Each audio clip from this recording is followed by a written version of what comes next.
好，各位朋友，今日咧想介紹一個湯水同大家分享下㗎，最啱而家呢個天氣飲用㗎啦。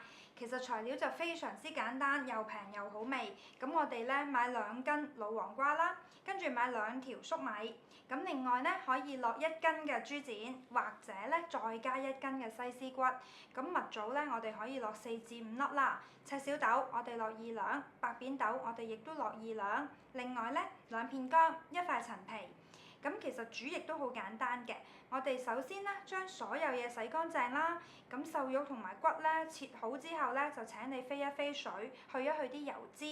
咁另外啦，老黃瓜咧就洗淨個外皮，咁我哋咧切咗之後，去咗啲籽就得㗎啦。個皮咧就請你唔好批，咁又係切件啦。粟米亦都切件㗎。咁其實咧，我哋加水咧，大概咧加3000毫升嘅水，咁我哋就全部材料擺晒落個煲度 ，keep 住大火滾佢5分鐘到啦。咁我哋咧就收慢火，咁大概咧煮佢1個鐘頭到，咁我哋就加少少鹽調味就得㗎啦。係咪好容易咧？嗱，味道我就覺得好合家歡嘅，大人小朋友咧都會中意。有咩好處？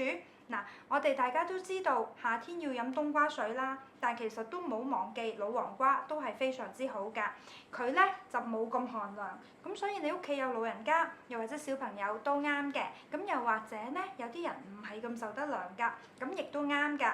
咁有消暑啦，亦都同你利水啦。但係呢個湯咧，對付邊種熱咧？濕熱最好呢？我哋覺得對付一啲乾熱啊，兼夾濕嘅體質咧，其實效果就更加好㗎，比冬瓜湯更適合咯。大家不妨試下。